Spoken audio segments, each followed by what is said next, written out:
The day that you start living your life according to everybody else's opinion is the beginning of the end. Most of y'all don't actually know your self-worth. You don't know your self-value. So you're like a vulnerable little child. You're shaking, and it's like, everybody loves me this week, so I love me this week. Next week, it drops. So now you're running around insecure and not loving yourself, sad and depressed, based on the feedback, the responses, and the energy that the rest of the world is giving you. But have you ever considered the reason why you're going in circles is because you never stop to consider, have I ever checked my circle? Someone say, check your circle. I love me. So the day that you decide to stop loving me, I'm not gonna love myself any less. I believe in me. If you stop believing in me, I'm not gonna believe in myself any less. If you believe that I'm irrelevant, because you think or believe that about me, it doesn't mean that I'm gonna believe it about myself. A person of character doesn't care if you discover their private life. If you are afraid that I may find out about your private life, you have no character.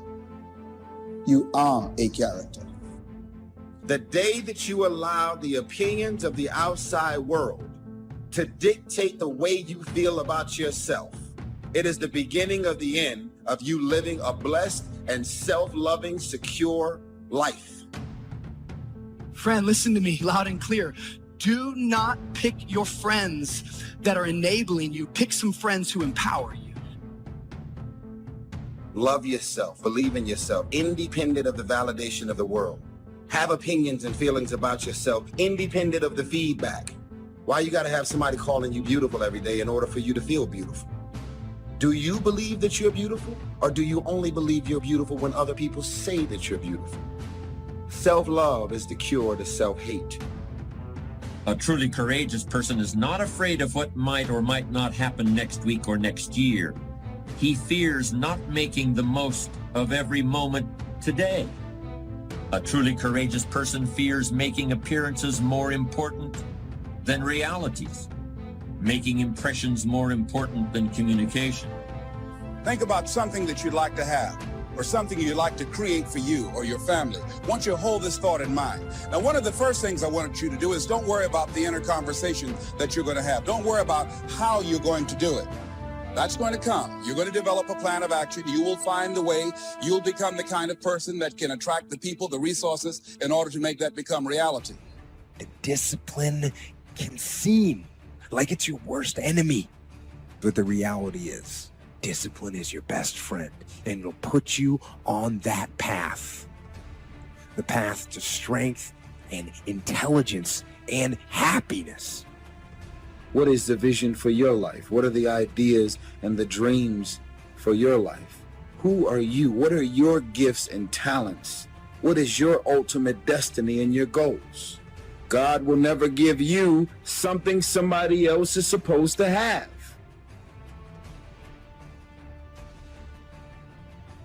Negativity, you can protect yourself from negativity. And that's what stops most people, negative thoughts. You can coat your mind from negativity. It's a real simple exercise to do. I do it every morning before I walk out the door. So I walk out as a positive person. The way you can put a coating around your mind is with one simple thing: gratitude. Passion gives us a great amount of energy, and when we have that passion, there's something about how we love what we're doing and we enjoy what we're doing, and passion energizes us. It's possible to be passionate about something that you're not gifted in. Hello? Let me explain. Have you ever watched the tryouts at an American Idol? We can see that most people aren't as successful as they wish they were. Do you see there's a connection between these two very common phenomena? I hope you'll understand that it's in your best interests to take responsibility for everything you do. You spend your life performing for a crowd, it'll kill you. And you're like, I'm good. I'm not a singer. I don't perform for people. It's gotten much deeper than that now. It's the feeling that we get when we start offering ourselves up in a form that is more impressive to people, but is not authentic to us. See, when you're going someplace and you already know how much you're going to make, you already know how far you can go, you're in a dead-end position. It erodes your self-esteem. It lowers your sense of yourself. It creates an emptiness in you. So I say that your life is worth finding. Don't be so obsessed with them. Be obsessed with your own reality TV program called Your Own Life, right? How about the news? All the time they're trying to distract us. I'm not saying don't know about them, but it's such a convenient escape from the work. What it takes to win is not worrying about all that stuff. That should be the background noise. How do we increase our self-esteem? You have to begin to fortify yourself. I believe that you have to begin to consciously monitor your inner conversation and start talking to yourself.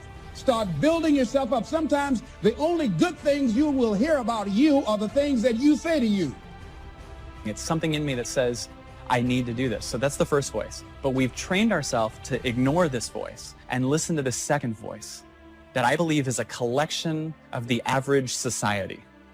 It's what we learned. It's the practical voice, the should voice. Whenever you say I should do, where are you getting that from? What society says. Well, we forget society's kind of crazy.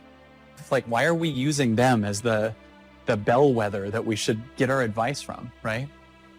52 is the age at which a man's philosophy is fully formed. But it's okay to run a little behind schedule as long as you recognize it and do something about it. And you don't need volumes of books or the library in order to create a personal philosophy. You can do that anywhere. You can do it right here. So this first voice goes, I think we should do this. And we go right to this voice that says why we shouldn't. So for instance, there's many people that feel guilty about something.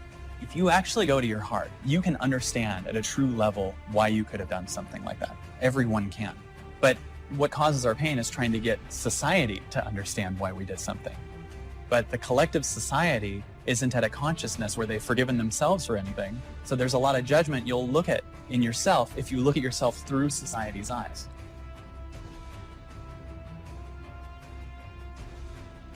Success is not in short supply. It isn't rationed, and you stepped up to the window and it was all gone. No, no, no. It's like an ocean here. Now, if that's true, what's the problem? Well, some people go to the ocean with a teaspoon.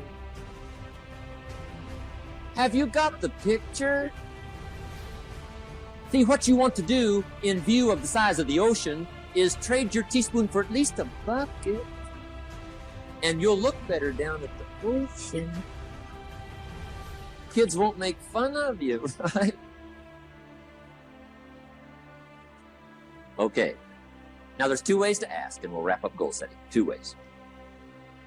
Here's number one. Ask with intelligence. It didn't say ask intelligently, but I'm sure it meant that. Don't mumble. You don't get anything by mumbling. Be clear. Be specific. Intelligent asking means how wide, how high, how soon, when, what size, what color, how much. Define what you want and describe what you want. That's powerful. In the weekend seminar we teach, goals become like a magnet. They pull you that direction. And the better you describe them, the more they pull. So ask intelligently. Here's number two.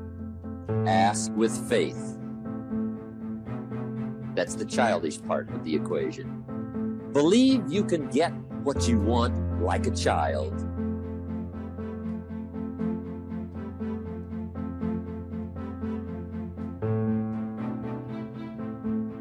Not an adult. Adults are too skeptical.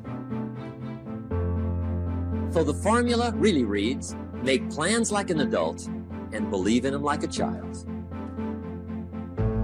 And the most incredible things will happen. Just try it for 90 days. Just try it.